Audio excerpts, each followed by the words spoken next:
The transport ship shook as it dropped out of hyperspace. Through the small window, Kim Tae-ho could see Nexus Prime for the first time. The massive space station hung in orbit around a giant gas planet, its metal walls gleaming in the light of 3 distant suns. "Look at that thing," whispered Lee Hunzol from the seat next to him. "It's huge." Tae-ho nodded but said nothing. The Galactic Marine Academy was the most famous military school in the galaxy. Only the best warriors from 12 different alien species trained here. And now, for the first time ever, humans were allowed to join. "I can't believe we made it this far," said Park So-min from across the aisle. She was the youngest of their group at 20 years old, but already one of Earth's best military engineers. "Do you think we really belong here?" Before Tae-ho could answer, the ship's speaker crackled to life. "Attention, human cadets. Prepare for docking. Remember, you represent your entire species. Try not to embarrass yourselves." The pilot's voice was cold and unfriendly. Tae-ho had heard that tone many times in the past month, ever since humans had been accepted into the academy. Most aliens thought it was a mistake. The ship landed with a heavy thud. Tae-ho stood up slowly, checking his gear one last time. His rifle hung across his back, and his combat knife was at his side. These weapons had served him well during Earth's recent wars. But he wondered if they would be enough here.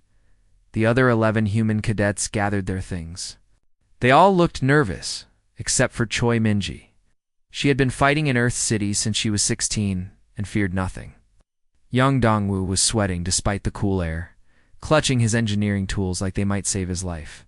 Ship's door opened with a hiss. Hot, thick air rushed in, carrying strange smells that made Tae-ho's nose wrinkle.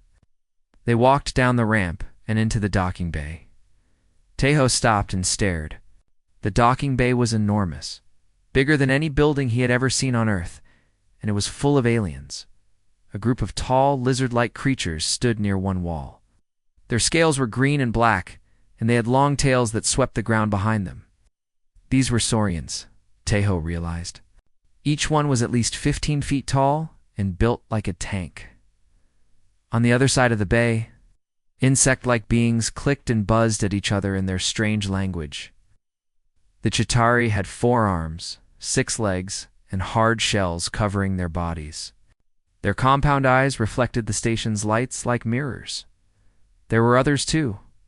Creatures that looked like walking energy, beings covered in thick fur and tall, thin aliens with pale blue skin and large black eyes. All of them turned to stare at the humans as they entered. So Small buzzed one of the Chitauri in broken galactic standard. "Are you sure these are warriors?" "They look like children," growled a saurian, bending down to get a better look. "Where are their claws? Their armor? Their fangs?" Tae-ho felt his face grow hot, but he kept walking. He had dealt with bullies before. Key was to stay calm and show no fear. A loud voice boomed across the docking bay. "Attention all new cadets! Form ranks immediately!"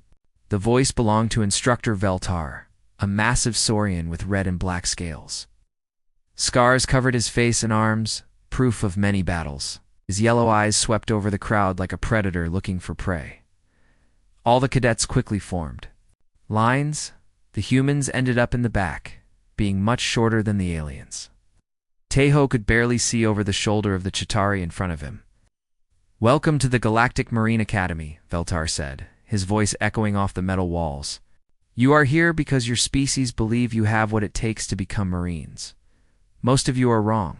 He began walking down the lines, stopping to look at different cadets. When he reached the humans, he paused for a long time. "Humans," he said slowly, like the word tasted bad. 70 years ago, your species was still fighting wars with chemical explosives and metal bullets. Now you think you can stand alongside the galaxy's greatest warriors?" Tae-ho met the instructor's gaze. Without blinking, Veltar's eyes were the size of dinner plates and glowed with inner fire. But Tae-ho had stared down worse things during Earth's civil wars. "We shall see," Veltar continued. "The Galactic Council forced us to accept you for political reasons.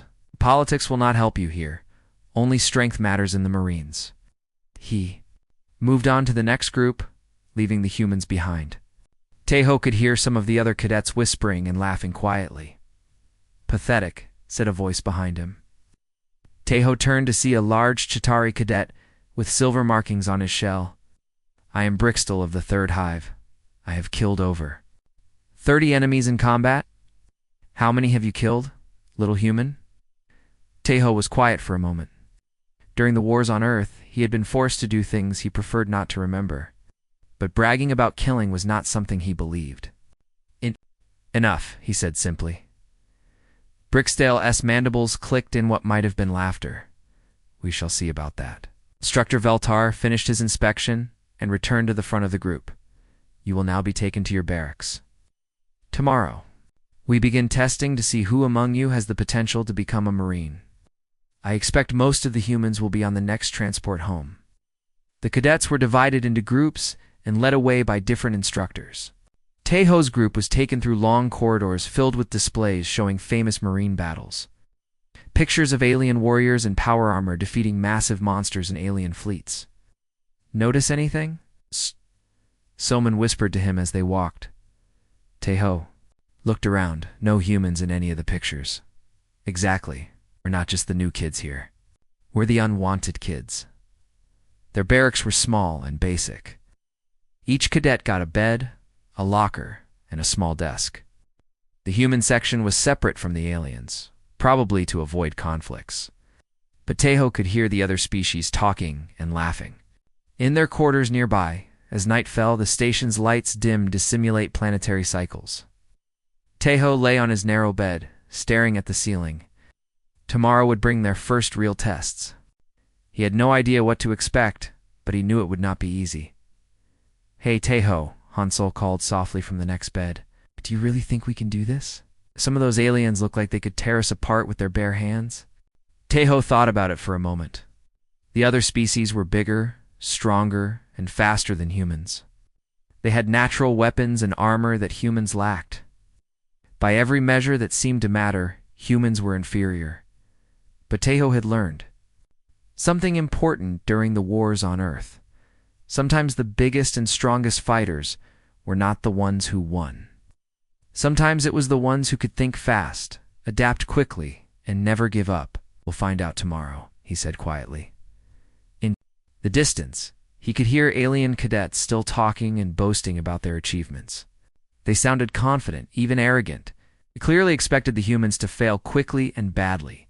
Maybe they were right. The humans did not belong here among the galaxy's elite warriors.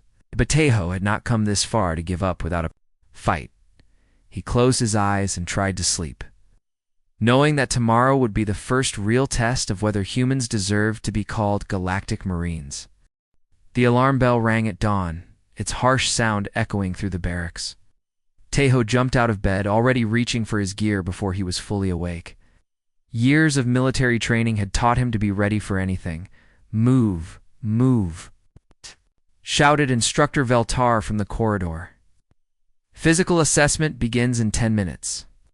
Any cadet who is late will be sent home immediately. The humans rushed to get dressed and grab their equipment. Around them, they could hear the alien cadets moving with calm confidence. The Saurians made heavy footsteps that shook the floor. The Chitauri clicked and buzzed to each other as they prepared Tahoe. Finished putting on his gear and looked around at his fellow humans. They all looked nervous except for Mingi, who seemed eager for the challenge. Young Dongwu was checking his equipment 3 times, making sure everything was perfect. Remember what we talked about last night? Salman whispered as they headed. For the door, we can't compete with them in raw strength. We have to be smarter. The assessment area was a huge gymnasium with different testing stations. Alien cadets were already gathering around the equipment, some of them warming up by lifting weights that would crush a human. Instructor Veltar stood in the center with a data pad in his clawed hands. Today we test your basic abilities, he announced. Strength, speed, endurance, and combat skills. Each species will be ranked against the others. The first test was simple lifting. Each cadet had to lift as much weight as possible above their head. Teho watched as a Saurian cadet easily lifted a bar loaded with metal plates. The weight indicator showed 800 pounds. When it was Brixtel's turn, the Chitauri grabbed the bar with all 4 arms and lifted even more. 900 pounds rose above his head like it was nothing. Other alien cadets cheered and clicked their approval. Then it was Teho's turn. He approached the weight station knowing he could not match what the aliens had done. The maximum he had ever lifted on Earth was 300 pounds. And that was on a good day. He loaded the bar with as much weight as he could handle and lifted it above his head. The muscles in his arms and back strained with the effort. 150 pounds? The recording device beeped, saving his score. Some of the alien cadets laughed when they saw the number. Is that all? Brixtel asked, his mandibles clicking with amusement. My youngest hatchling could lift more. The other humans did no better. Hansel managed 270 pounds. Soman, being smaller and lighter, could only lift 180. By the end of the strength test, all 12 humans were ranked at the bottom. The speed test came next. Each cadet had to run a mile-long course as fast as possible. The photonic energy beings finished first, their bodies glowing as they moved at incredible speeds. The Saurians came next, their powerful legs carrying them forward like living tanks. Teho ran as hard as he could, but his best time was still slower than even the weakest alien cadet. His lungs burned, and his legs felt like rubber when he finally crossed the finish line. Pathetic, muttered Veltar as he recorded the human times. How did your species ever survive long enough to reach the stars? But the endurance test was different.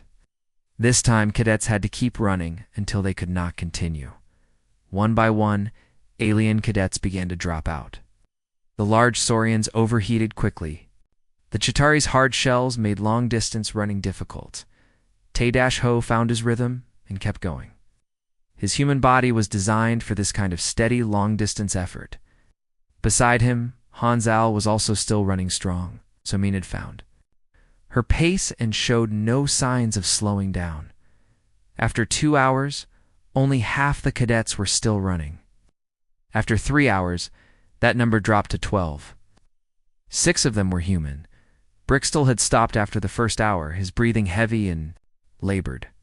Even some of the energy beings had run out of power and faded back to their rest state. Finally, after 4 hours, only Teo and 2 other humans were still running. The alien cadets who had mocked them earlier were now watching in surprised silence. Enough, called Veltar, though he sounded less confident than before. Combat trials begin now. Combat test was hand-to-hand fighting in pairs. Each cadet would face an opponent from a different species.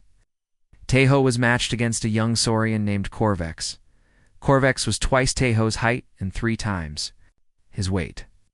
His scaled skin looked like natural armor, and his claws were as long as kitchen knives. When the fight began, he rushed forward with a roar that shook the walls. Teho did not try to meet the charge head-on. Instead, he stepped aside, at the last moment, letting the big alien crash into the wall behind him. While Corvex was stunned, Teho struck at pressure points he had noticed during his observations the day before. The Saurian spun around, angry now. He swung his massive fist where Teho's head had been a second before. But the human was already moving, staying just out of reach while landing quick. Strikes on joints and soft spots. It was not a fair fight in terms of strength or size. But Teho had learned to fight dirty during Earth's wars. He used the alien's size against him, making Corvex work harder and tire faster. After 10 minutes, the big Saurian was breathing heavily and moving slower. Teho saw his chance and swept the alien's legs, sending him crashing to the ground. Before Corvex could get up, Teho had a training knife at his throat. Winner, human cadet Kim Teho, announced the testing computer. The gymnasium fell silent. Ow. No one had expected a human to defeat a Saurian in combat.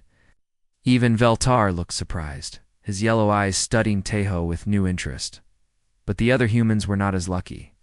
Most of them lost their fights badly, though Minji managed to hold her own against a Chitauri for several minutes before being defeated. When the testing was over, Veltar called all the cadets together. Today's results show the natural order of things, he said. The strong survive, the weak do not.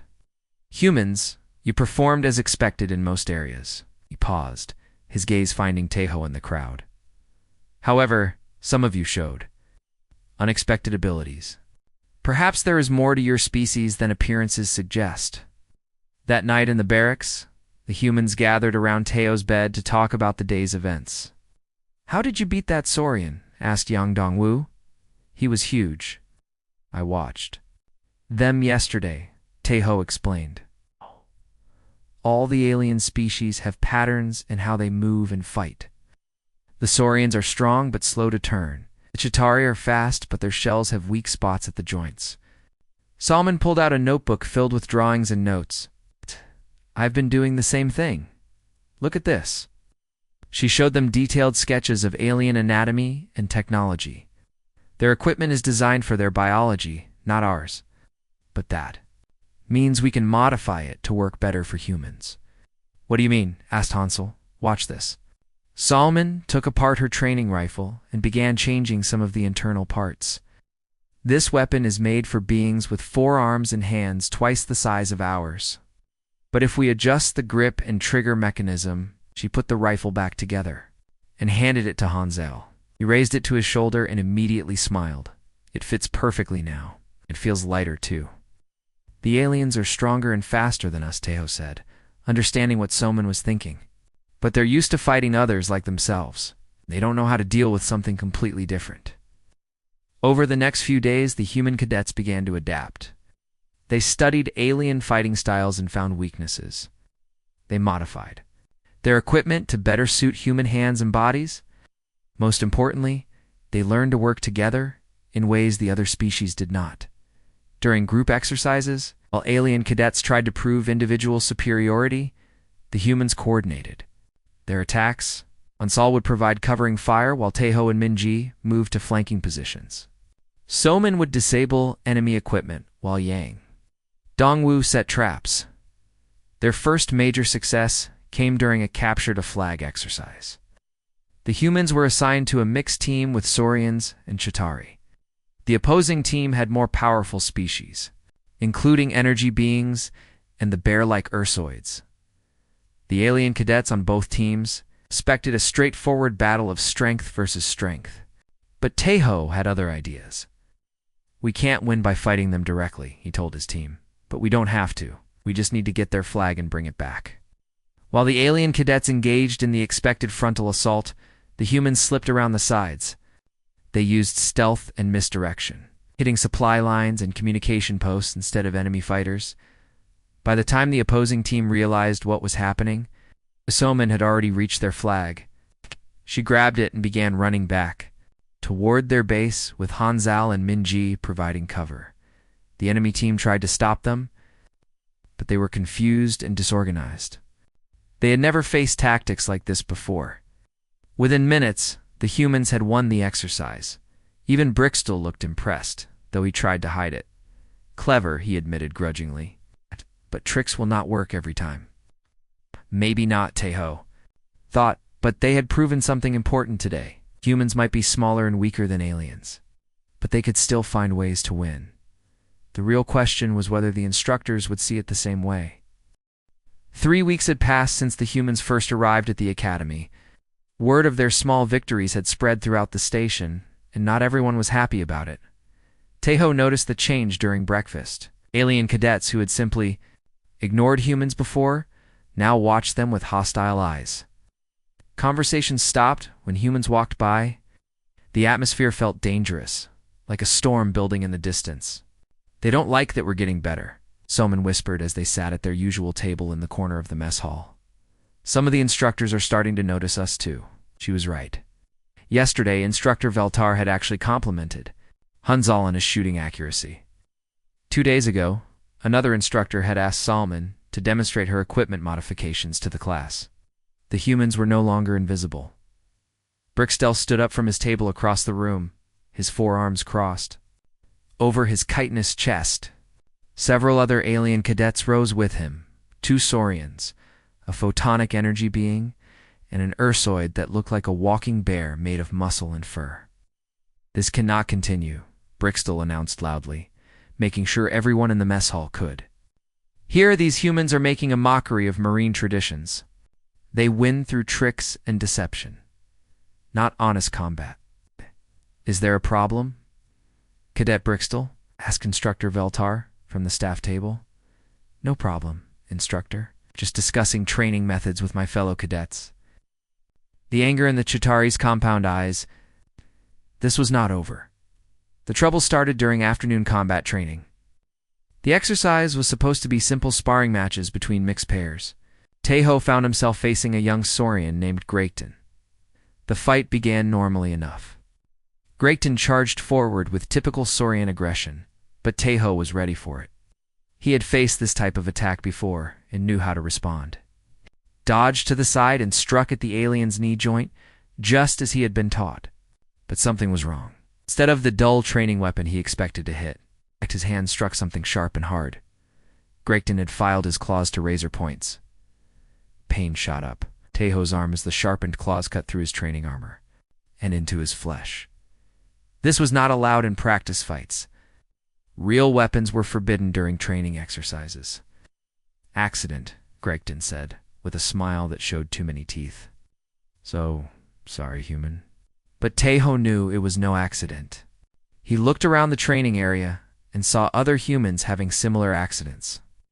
Minji was bleeding from a cut on her shoulder. Young Dongwoo was holding his ribs where an Ursoid had hit him much harder than training rules allowed. The instructors either did not notice or chose not to see what was happening. When humans complained about the rough treatment, they were told that real combat was harsh and they needed to adapt. The incidents got worse over the next few days. Equipment mysteriously malfunctioned during human training sessions. Safety systems failed at convenient times. What should have been minor bumps and bruises became serious injuries. So Dashmin discovered the truth during a zero-gravity combat exercise.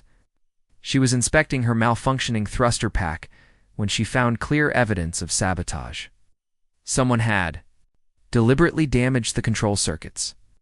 Look at this, she showed Taeho and the others during their evening meeting.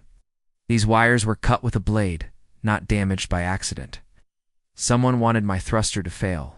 Mine too, said Hansel, showing similar damage to his equipment. If I hadn't been near the safety wall when it happened, I could have been seriously hurt. The humans faced a difficult choice. They could report the sabotage to the instructors. But that would be seen as weakness. Marines were expected to handle their own problems. Complaining to authority figures was not the Marine way. But if they did nothing, the attacks would get worse. Someone was going to be seriously injured or killed. The decision was made for them during the next training exercise. The scenario was a three-dimensional maze in zero gravity. Mixed teams had to navigate through the structure and capture objectives while avoiding traps and obstacles. It was designed to test teamwork and problem-solving skills. Minji was part of a team with 2 Saurians and a Chitauri. Taeho watched from the observation deck as her team entered the maze. Everything seemed normal at first. Then Minji's safety line snapped in zero gravity. The safety line was the only thing preventing cadets from floating away into dangerous areas of the maze. Without it, a cadet could easily drift into the spinning metal blades or electrical barriers that made up some of the obstacles. Minji tried to grab onto something as she floated toward a section of the maze marked with warning signs. Was moving too fast and in the wrong direction. Emergency protocols, shouted one of the instructors, reaching for the control panel to shut down the exercise. But Taeho was already moving. He grabbed an emergency thruster pack from the wall and launched himself into the maze. The other cadets and instructors watched in shock as he flew through the zero-gravity environment at dangerous speed. He reached Minji just as she was about to hit a rotating blade barrier. Wrapping his arms around her, he fired his thrusters. To change their direction, they crashed into a padded wall instead of the deadly obstacle. "Are you hurt?" he asked, as they floated in the safety area. "I'm okay," Minji replied, but her face was pale. "Taeho, look at this." She showed him her severed safety line. The end was cleanly cut, not frayed from wear or stress. "Someone tried to kill you," he said quietly. That night, Taeho could not sleep. He kept thinking about Minji floating toward those spinning blades. If he had been a few seconds slower, she would be dead now. The other humans were thinking, though. Same thing. They gathered around his bed to talk in whispers. "This has to stop," said Yang Dongwu. They're not just trying to embarrass us anymore. They want us gone permanently. We should report it, suggested one of the newer cadets. Show them the evidence of sabotage. And look like we can't handle ourselves. Minji shook her head. That's exactly what they want. Proof that humans are too weak to be Marines. Then what do we do? Asked Hansel. Taeho was quiet for a long moment. During the wars on Earth, he had learned that sometimes you had to fight back hard to make bullies stop. But this was different. They were outnumbered and outgunned. Direct confrontation would only make things worse. We wait, he said finally, and we watch. They're getting careless because they think we're helpless. Sooner or later, they'll make a mistake we can use. But 2 days later, the situation exploded beyond anyone's control. It happened during a multi-species wargame exercise. The scenario was a mock battle between two teams trying to capture and hold a fortified position. The teams were supposed to be evenly matched, with each side having cadets from different species. But the team assignments had been rigged. The humans ended up on one side, along with a few of the smaller alien species. The other team had Brixtel, the strongest Saurians, the largest Ursoids, and most of the energy beings. This is not fair, protested Suman to the exercise supervisor. War is not fair, replied the instructor. Adapt or fail. The exercise began, and immediately the humans' team was in trouble. The opposing force had overwhelming advantages in strength, speed, and firepower. They advanced on the fortified position like an unstoppable wave, but instead of accepting defeat, the humans did what they did best. They adapted Ted-Ho, organized a fighting retreat, using the terrain to slow down the enemy advance. Hansel found sniper positions that maximized his accuracy advantage. Salman rigged improvised traps and obstacles. For a while, it worked. The smaller force held off the larger one through superior tactics and coordination. But the enemy team was getting frustrated. Frustrated fighters made mistakes. The first mistake was when a Saurian cadet named Vexkar broke the exercise rules by using live ammunition instead of training rounds. His shots barely missed Yang Dongwu, leaving smoking holes in the wall behind him. Training malfunction, Vexkar claimed when challenged. But everyone knew it was deliberate. The second mistake was when Brixtel ordered his team to ignore the objective and focus entirely on eliminating the human cadets. This was against all exercise protocols, but the supervising instructors seemed to be looking the other way. The third mistake was when they cornered Minji in a dead-end corridor and decided to teach her a lesson about human weakness. Taeho heard her scream over the communication system. He abandoned his position and ran toward the sound, his rifle ready. What he found when he reached the corridor made his blood turn cold. 5 alien cadets had surrounded Minji. She was on the ground, her armor cracked and her face bloody. They were kicking her while she tried to protect herself with her arms. "Stop!" Taeho shouted, raising his weapon. "This is none of your concern, human," Brixtel replied. "We are teaching her about real combat." "The exercise is over," Taeho said, his voice deadly calm. "Let her go." "Make us," laughed Vexkar. "That was their final mistake. What happened next would be talked about in the academy for years to come." Taeho moved with a speed and precision that shocked even himself. Years of combat experience and weeks of studying alien weaknesses came together in a few seconds of perfect violence. He put 2 training rounds into Vexkar's center mass before the Saurian could react. A spinning kick caught Brixtel in his vulnerable joint areas, sending the Chitauri crashing into the wall. His rifle butt connected with an Ursoid's head, dropping the massive alien instantly. The remaining 2 aliens tried to run, but Taeho was faster.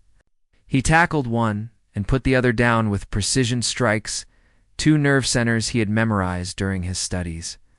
In less than 30 seconds, 5 alien cadets who had been torturing his friend were lying unconscious or groaning in pain on the corridor floor. "Are you okay?" he asked Minji, helping her to her feet. "I am now," she replied, though she was shaking. Behind them, they heard slow clapping. Taeho turned to see a figure he did not recognize, a massive Ursoid in general's uniform. with scars covering his arms and chest. "Impressive," the general said in a deep voice. "Very impressive indeed. I am General Krovac, and I think we need to talk." General Krovac's office was larger than the human barracks. The walls were covered with battle maps and pictures of famous Marine victories. Behind his desk hung the skull of some massive creature that Tejo did not recognize. "Sit," the general commanded, pointing to a chair that was too big for human size. Tejo had to climb up into it like a child. "Do you know why I am here, Cadet Kim?" the general asked, settling his huge frame behind the desk. "No, sir," Tejo replied honestly. "I am here because something is happening at the borders of our galaxy. Ships are disappearing. Entire research stations have gone silent, we think. We know what is responsible, but we need proof." The general touched a control on his desk, and a holographic image appeared in the air between them. It showed a creature that made Tejo's skin crawl. The thing looked like a cross between a spider and a shadow, with too many legs and eyes that seemed to absorb light. "Void hunters," General Krovac said. "They feed on life energy itself. They can phase through solid matter, making normal weapons useless. Traditional marine tactics do not work against them." "Why are you telling me this, sir?" Tejo asked. "Because I need a team to investigate the latest disappearance. A research station in the Kepler Nebula went dark 3 days ago. I want to send some of our best senior cadets to find out what happened." Tejo felt confused. "Sir, I am not a senior cadet. None of the humans are." General Krovac smiled, showing teeth that could have belonged to a predator. "After what I saw today, I think you are more ready than most. Besides, I am curious to see how humans perform under real combat conditions." "You want to test us?" Tejo realized. "Everyone thinks humans are weak," the general said. "The instructors the other. Cadets, even some members of high command. But I have been fighting for 40 years, and I know something they do not." "What is that, sir?" "The biggest and strongest fighters are not always the ones who survive. Sometimes it is the smart ones. The ones who can adapt when everything goes wrong." 2 hours later, Tejo stood in the equipment bay with 5 other cadets. Besides himself, there were Soman and Hansal, representing the humans. The aliens included Brixtel, who looked unhappy to be working with humans again, and to cadets Tejo had never worked with before. One was Nixara, a female photonic being whose body glowed with soft blue light. The other was Torgok, a young Saurian who seemed more reasonable than most of his species. "This is a reconnaissance mission only," General Krovac explained as they suited up. "Your job is to find out what happened to the research station and report back. You are not to engage in combat unless absolutely necessary." They were given the best equipment the Academy had: advanced armor, powerful weapons, and a small but fast ship called the Starblade. Tejo noticed that Saman was already studying the ship's systems, probably planning improvements. The journey to the Kepler Nebula took 18 hours. During the trip, the team tried to work together despite their differences. Brixtel remained hostile toward the humans, but Nixara seemed genuinely curious about them. "I have heard about your victories in training," she said to Tejo, as they sat in the ship's small common area. "My people value intelligence over brute force. Perhaps we have more in common than I thought." "Everyone has something to contribute," Tejo replied diplomatically. When they reached the research station, everything looked normal from the outside. The structure hung in space like a metal flower, its solar panels reflecting the nebula's colorful gases. But there were no lights in the windows, and no response to their communication attempts. "Life support is still working," reported Soman from the pilot station. "But I'm not detecting any life signs aboard. Could the crew have evacuated?" asked Torgok. "The escape pods are still in their bays," Hansal observed, checking the sensor readings. "If they left, they did not use normal methods." They docked with the station and entered through the main airlock. The corridors were dark, except for emergency lighting, and their footsteps echoed strangely in the empty halls.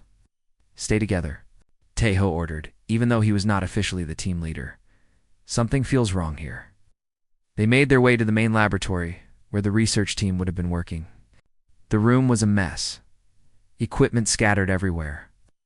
Computer screens cracked, and dark stains on the floor that might have been blood. "Look at this," Soman called from one of the workstations. She had connected her portable computer to the station's main system. The security cameras recorded everything that happened. The recording was like watching a nightmare. The research team had been working normally when the lights suddenly went out. In the darkness, shapes began moving. The spider-like creatures from General Krovak's hologram, the Void Hunters, seemed to flow through the walls like living shadows. When they touched the researchers, the humans in the recording screamed and collapsed, their bodies somehow becoming gray and lifeless. They drained their life energy. Nixara whispered, her own light dimming with fear. "I can see it happening." On the recording, "Where are the bodies?" asked Brixtel, trying to sound brave but failing. Before anyone could answer, the lights went out. Emergency lighting cast everything in red shadows. In that crimson glow, Tejo saw them, dark shapes, moving along the walls and ceiling, defying gravity and solid matter. "Void Hunters!" he shouted, raising his rifle. Defensive positions, the aliens responded exactly as their training had taught them. They formed a circle, weapons pointing outward, ready to fight with strength and firepower. It was classic Marine doctrine, and it was exactly the wrong thing to do. The Void Hunters flowed through their defensive formation like it was not there. Torgak screamed as one of the creatures touched him, his scaled skin turning gray where the thing made contact. Brixtel fired his weapon repeatedly, but the energy bolts passed harmlessly through the creatures. "The weapons don't work," Nixara cried, her light flickering as panic set in. Tejo watched the chaos and forced himself to think. The creatures were incorporeal, which meant normal physics did not apply to them. But they had to have some kind of weakness, or they would have conquered the galaxy already. Pattern, he shouted to his team. Look for a pattern in how they move. Even in the middle of the fight, his training kicked in. He observed the Void Hunters' behavior, looking for anything he could use. They seemed to prefer attacking isolated targets. They moved in straight lines when phasing through solid matter. And most importantly, they paused for a moment before each attack. "Salman," he called. "The lighting system. Can you make it strobe?" "Maybe," she replied, working frantically at a control panel while Hunsal provided cover fire. "But why? Just do it." The lights began flashing on and off rapidly, creating a disorienting effect. The Void Hunters hesitated, their movements becoming less coordinated. In that moment of confusion, Tejo saw what he needed to see. When the lights strobed, the creatures became briefly solid. "Now," shouted. "Fire when the lights flash on." Understood immediately. His sniper training had taught him to time his shots perfectly. When the next light pulse illuminated the room, his rifle cracked once. The energy bolt caught a Void Hunter in its center mass, and the creature shrieked and dissolved. "They are vulnerable when the light hits them," Tejo explained quickly. "We need to time our shots." It was not easy. The timing had to be perfect, and the creatures were learning to avoid the light pulses. But gradually, the team began working together in a way they never had before. Nixara used her natural light generation to create additional flashes. Coordinating with Soman's control of the station's systems, Brixtel and Torgak learned to wait for the right moment instead of firing wildly. Hansal picked off targets with surgical precision, but there were too many of them, and the team was getting tired. Tejo realized they needed a better plan. "Reactor room," he said during a brief lull in the fighting. "If we can overload the station's power core, the explosion might destroy all of them at once." "That will destroy us too," Brixtel pointed out. "Not if we time it right," Tejo replied. "Soman, how long would we have?" "Maybe 3 minutes after I start the overload," she answered. "Can we reach the ship in 3 minutes?" "If we run very fast and nothing goes wrong." It was a desperate plan, but it was their only chance. The Void Hunters were getting more aggressive, and Torgak was already showing signs of life drain from multiple contacts. They fought their way to the reactor room, using their light tactics to clear a path. Soman worked at the reactor controls, while the others held off the creatures. Finally, she stepped back from the console. "Overload initiated," she announced. 2 minutes and 50 seconds. They ran, through corridors filled with Void Hunters, past rooms where shadows moved with deadly purpose, toward the docking bay where their ship waited. Behind them, the station's emergency alarms began wailing. Taeho was the last one aboard the Starblade. As the ship pulled away from the station, he watched through the viewports as the research facility exploded in a ball of brilliant light. The blast caught the Void Hunters still inside, and there, death screams echoed through space. "Is everyone okay?" he asked, looking around at his teammates. They were bruised and exhausted, but alive. Even Brickstall managed a grudging nod of respect. "You saved us," Nixara said simply. "When our training failed, you found another way." As they set course for home, Taeho realized something important had happened during the mission. First time, a mixed team of aliens and humans had worked together as equals. Not because the humans had proven they were strong, but because they had proven they were valuable. The real test would be what happened when they returned to the Academy. The Academy's main briefing room had never been so full. Cadets from all 12 species crowded into seats designed for different body types. At the front of the room, General Krovac stood beside a large holographic display showing the destroyed research station. 3 days ago, the general began, his deep voice carrying to every corner of the room. A team of 6 cadets completed a mission that full Marine squads have failed to accomplish. They faced an enemy that has defeated our best warriors and found a way to win. Taeho sat in the front row with his mission teammates. He could feel hundreds of alien eyes watching him and the other humans. But this time, the stares did not feel hostile. They felt curious, even respectful. "The Void Hunters have been a threat to our galaxy for 2 years, General Krovac continued. They have destroyed 17 outposts and killed over 300 Marines. Until now, no one has found an effective way to fight them." The holographic display changed to show the mission recordings.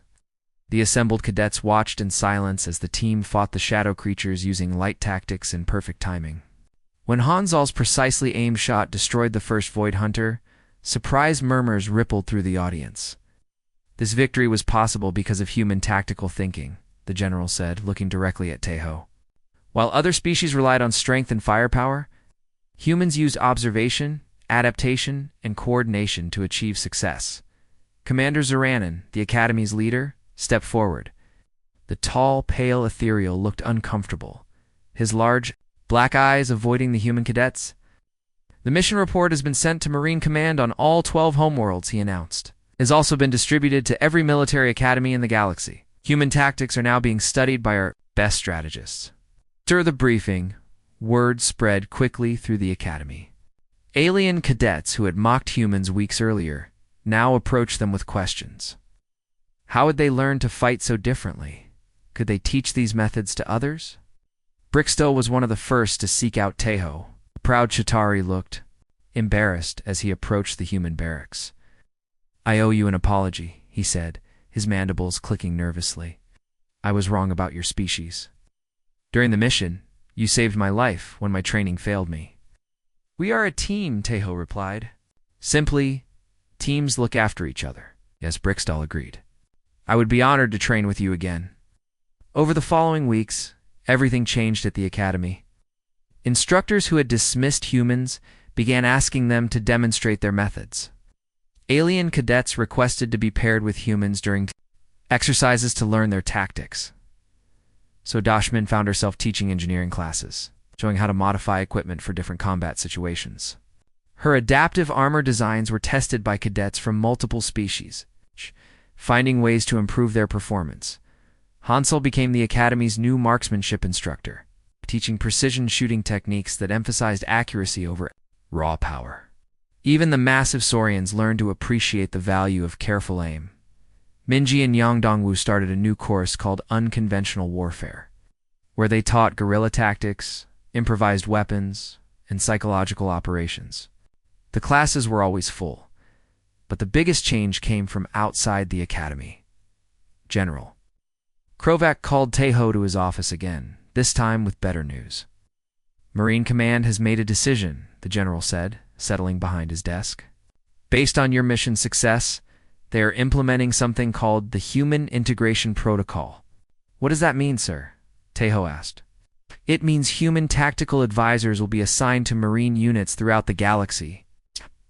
Your species' ability to adapt and think creatively is now considered essential for special operations. The general touched his desk controls, and a star map appeared, showing dozens of worlds throughout the galaxy. Earth has been designated a priority recruitment world, he continued. We want to train more humans as Marines, especially for missions involving unknown threats or unconventional enemies. Tejo felt a surge of pride. Humans had gone from being unwanted charity cases to being actively sought after by the galaxy's most elite military force. There is something else, General Krovac added. Final examinations begin next week. Based on your performance scores and mission success, you are currently ranked first in your class. Tejo could hardly believe it. Out of all the cadets. Sir, first, the general confirmed. A human will graduate at the top of the Galactic Marine Academy for the first time in history. The final examinations were grueling. 3 days of combat tests, strategy problems, and leadership challenges. But Tejo approached them with confidence he had never felt before. He had faced real enemies and won. Academy tests seemed simple. By comparison, on the morning of graduation, Tejo stood in formation with the other graduating cadets. All 12 humans had passed the final exams. Several alien cadets had failed, including some who had once claimed humans were too weak to be Marines. The graduation ceremony was broadcast across the galaxy. Representatives from all 12 species attended, along with high-ranking military officers and government officials. When Commander Zuranon called Tejo's name as the class valedictorian, the applause was thunderous. Even species that had never shown respect for humans stood and cheered. Tejo walked to the podium. Looking out at an audience that included beings he had once thought would never accept him. His speech was simple and direct. 6 months ago, humans were seen as the weakest species in the galaxy, he began. We were smaller, slower, and less powerful than everyone else. Many of you thought we did not belong here. He paused, meeting the eyes of various alien officers in the audience. But we learned something important during our time at this academy. Strength is not just about how much you can lift or how fast you can run. Real strength is the ability to face any challenge and find a way to overcome it. The audience listened in complete silence. Humans are not the strongest species in the galaxy, Tejo continued, but we are adaptable. We learn, we change, find new ways to solve old problems. And most importantly, we never give up. He gestured toward his fellow human graduates. Today, 12 humans become Galactic Marines. But we do not graduate alone. We graduate as part of teams that include all the species represented here. Our differences make us stronger, not weaker. Final part of his speech was directed at the alien cadets still in training. To those who once thought humans were inferior, I say this. We are not your enemies or your competition. We are your allies. Together, we can face any threat the galaxy throws at us. When he finished speaking, the applause lasted for several minutes, but more importantly, Tejo could see the respect in alien eyes. It was real respect earned through action rather than demanded through politics. After the ceremony, General Krovac approached him with new orders. Congratulations, Lieutenant Kim, the general said, using Tejo's new rank. Your first assignment is to lead a mixed-species squad investigating Void Hunter activity in the Andromeda sector. A mixed-species squad, sir? Tejo asked. 6 Marines from different species, including 3 humans. You will be testing the new integrated tactics we developed based on your mission report. Tejo accepted the orders with pride. His squad would include Brixtel, who had specifically requested to serve under human command. Nixara would be his second in command.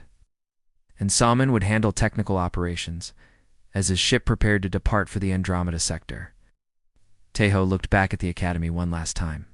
The massive space station still orbited the same gas giant, training the galaxy's best warriors.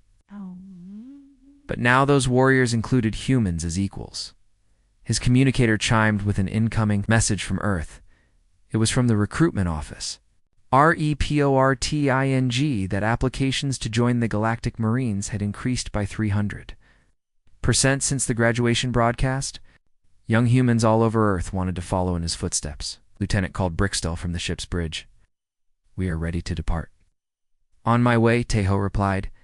As the ship jumped to hyperspace, he thought about how much had changed. 6 months ago, humans had been seen as the galaxy's weakest species. Now, they were recognized as some of its most valuable warriors. But the real victory was not in proving human superiority. It was in proving that different species could work together, each contributing their unique strengths to face common challenges. The galaxy was a dangerous place, full of threats like the void hunters that no single species could defeat alone. But together, working as teams that valued diversity and adaptation, they could overcome anything.